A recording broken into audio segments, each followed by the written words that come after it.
my people, yawa don cast. No be small thing. Everywhere don burst. The Yakubu Gowon has now come out to beg Tinubu to please to release Mazi Nnamdi Kanu. That let there be a unity, reconciliation, and so on and so forth to make the Igbo man to be part of Nigeria. So as it is, the issue of Mazi Nnamdi Kanu, the Nigerian government, the Nigerian entirely, both the old and the new, they have seen that Nnamdi Kanu would destroy Nigeria as in beyond repair. And it is what it is doing. He will destroy Nigeria beyond repair. And all those things, because the more they keep shaking, taking Mazi Nnamdi Kanu to court, the more they keep doing one thing or the other, the more Mazi keep exposing their evil to the world. And if you can see this time around that Mazi has now say he want to take his case by himself.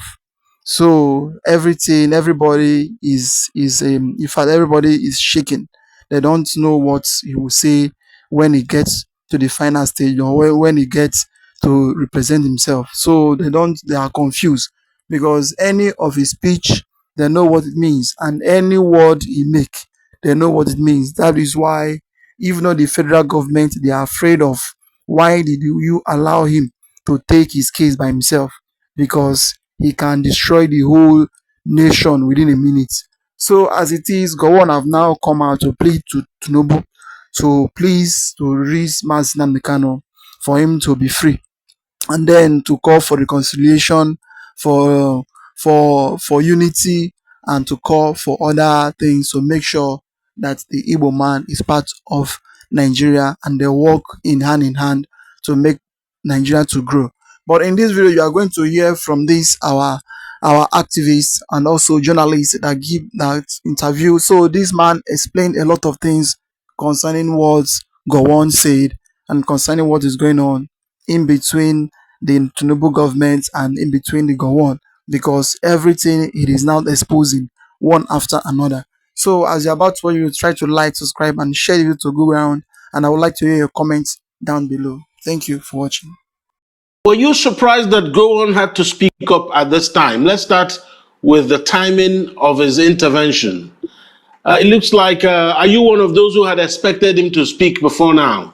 Well, we had expected him to speak before now, especially since the famous statement or discourse of the former military president, General Ibrahim Babangida, when he told a vast group of audience that January 15, 1962 coup wasn't an Igbo coup, as it had hitherto been believed by Nigerians, that the coup was masterminded by Igbo military officers. And we thank God that the IBB came out and said it wasn't an Igbo coup. It was a coup by progressive and young military officers who wanted better day for Nigeria. Of course, we understand that part of their intention was to restore Chief Obafemi Awolowo as the Prime Minister of Nigeria, but the propagandists turned it upside down and accused the Igbos of masterminding the coup. So after that, I had expected that other major actors would have come up to talk. And so it's somehow belated, but it's better than nothing. We thank God that it's coming at this time, because what actually happened at that time has continued to happen. It came at the time the whole world has condemned the continued incarceration of NNAMDI KANU. And so I want to commend General Yakubu Gowon for coming out, for being courageous enough to talk to Nigerians. That it's time that we reconcile and unify Nigeria and heal the wound of the civil war, which devastated the Igbo land. All right. So But the statements from him, did it categorically apologize for any role he played from your reading of it? Because many people might read it differently. Did he categorically apologize for any role he must have played? Or was he really just, he was just keeping it plain? Let Nigeria be one and let's reconcile.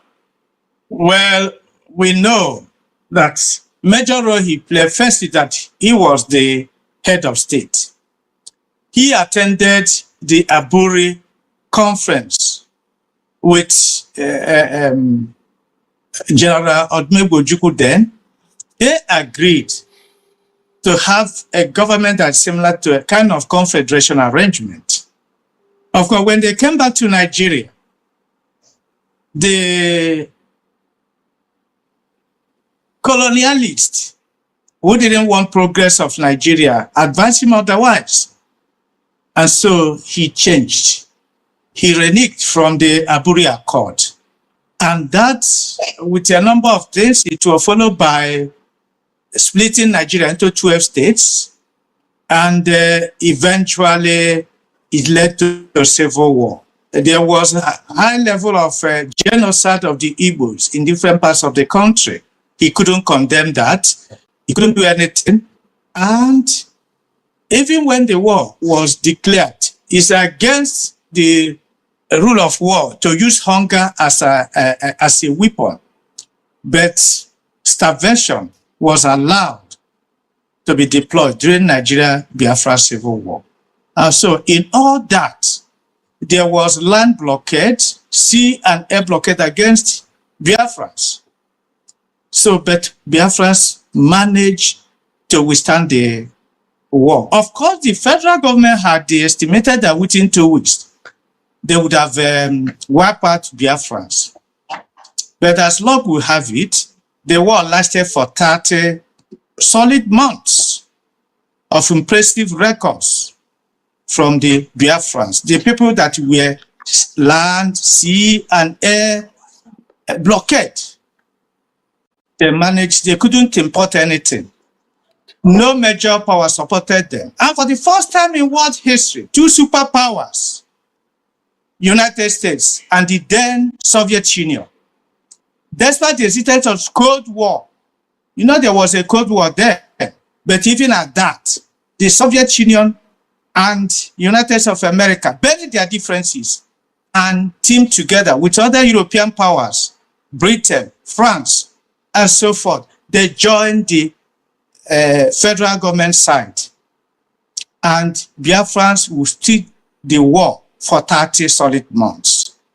And so after the war, we had expected the brilliant performance of Biafrans would have encouraged the federal government to harness the impressive and unprecedented technology they displayed. You know that during the war, with the land, sea, and air blockade, Nigerian soldiers had no alternative than to rely on themselves. They started producing, they produced armored vehicles, they produced most of the ammunition they used to defend themselves. And despite the fact that the South Biafra land was the battlefield, they would stand the war very gallantly. We had expected that after the war, federal military government should have harnessed that thing and assembled those engineers that built Ogbunigwe, that is interballistic missile, under war condition. They didn't do that because Biafrans are Igbos. So you see today, Nigeria has been rudderless. You don't know the direction we are moving. You see that Nigeria, even before the Civil War, Eastern region was rated as the fastest growing economy in the world. I think 9.2%. Now, today, after many years after the war, Nigeria cannot come anywhere among the leading economies in the world. But a part of Nigeria, Eastern region, was rated as the fastest growing economy in the world.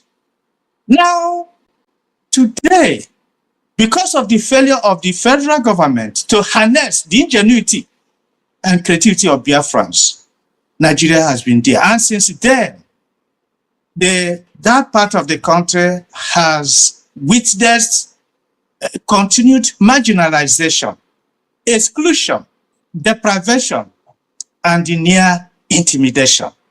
So you see, if you look at it politically, no Igbo man has been allowed to be president of this country since after the war. The nearest was 1979, when His Excellency Dr. Alex Ekwueme was elected the vice president of this country. And you can see that he performed. He was the pillar of that administration, Shagari administration. He performed extensively well. And by December 31st, 1983, there was another military coup. We had it on good authority that that military coup was done to prevent an Igbo man from succeeding Shagari. Now, politically again, you find out that we have, till today, we have 6 zones in the country.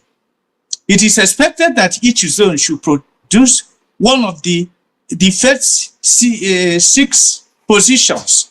And these positions include the presidency as number 1, vice president as number 2, Senate president as number 3, Speaker of the House of Representatives number 4, Chief Justice of the Federation, and then Secretary to the Government of the Federation. We are not having any of these. So that is a marginalization. 2, I'm talking of political marginalization. 2, other zones, the other 5 zones, each has not less than 6 states. Northwest has 7, but Southeast has only 5. Now, if you go to the National Assembly, each state, other zone, Southwest has 18 senators, North Central has 18 senators, Northeast has 18 senators, South has 18 senators, Northwest 21 senators, Southeast has 15 senators. That is minority. You go to a number of local governments. Kano has 44 local governments. Jigawa was carved after Kano. It has 33. If you put 2 of them, 77. Add Kaduna, the 3 states have more local government than the entire Southeast put together. And you know that today, allocation from federation account goes direct to the local government. So you see, Kano will be getting 44 shares, Jigawa 33. You can now check the states in the Southeast. How many will they get? So this is extent of, even today, ministerial, you talk of grade A ministries. How many does Southeast have? Southeast has Ministry of Works. That's the only substantive. And then until the certificate forgery issue, Southeast are the only 2, but and right now is 1. The others are Minister of State and so forth. So you see that politically Southeast is marginalized. Now talk of institutions. How many federal institutions do you have in the Southeast? The University of Nigeria and Nsukka was built by Eastern Region.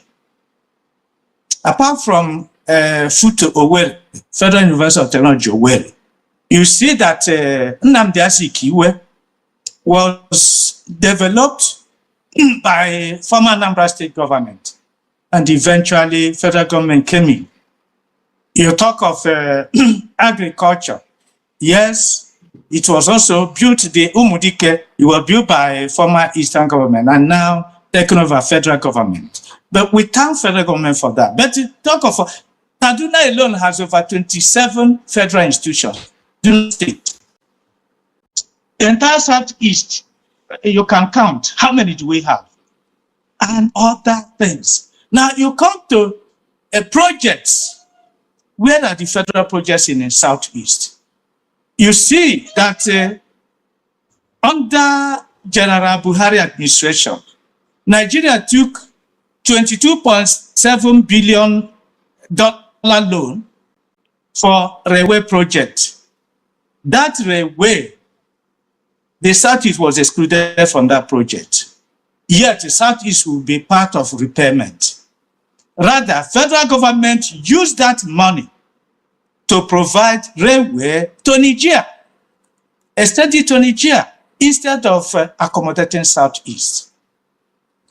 You now go Southeast, look at the ports around us. Southeast has no major port, and yet Southeast zone is the greatest importer.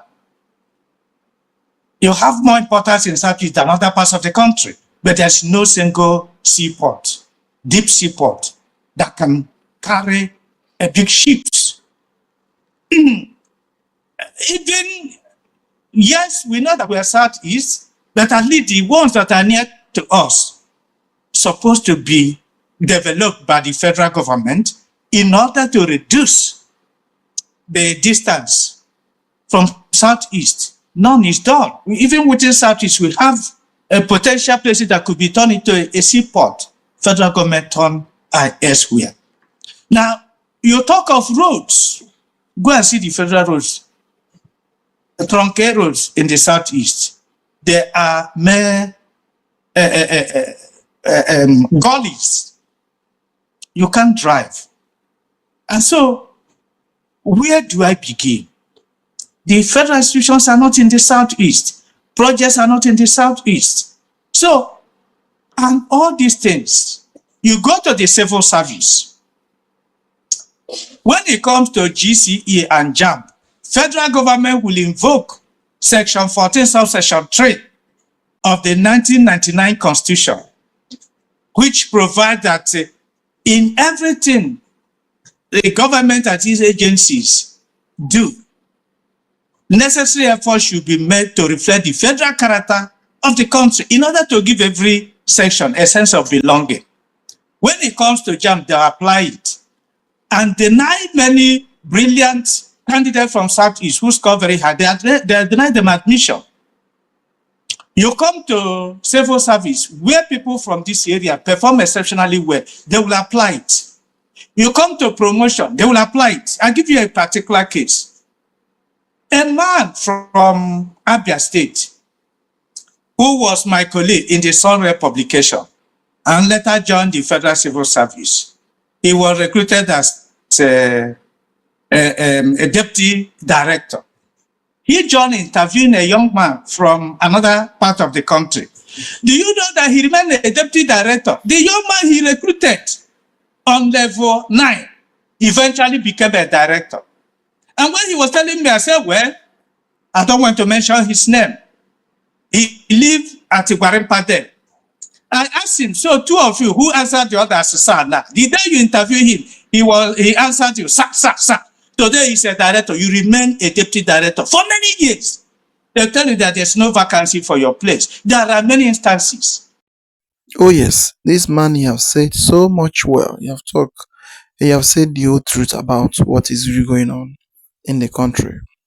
And I just caught the interview because he talks a lot of things and he exposed a lot of things in this interview. So if you want me to play the remaining video, I would like to hear your comments down below. So indicate me so that I will play the remaining video for you people. So the issue of GOWON coming out to say TINUBU should release NNAMDI KANU, they know what they are doing and they know what the game they are playing since all those years. After so many years, they know that they have been putting the Igbo into something that is not okay in this country, by treating them as a second-class citizen in a country where you claim they are part of it. So, well, this NNAMDI KANU issue, it has exposed a lot of things and it will keep exposing a lot of things in Nigeria, but it is because of the adamant of Nigeria not listening the way it happened during the days of Pharaoh and the Israelites. So that is what is going to happen between the Igbo and Nigeria. So that is it. I would like to hear your comments down below. Like, subscribe, and make sure you share the video to go around for others to see what is really going on in the country. And thank you for watching.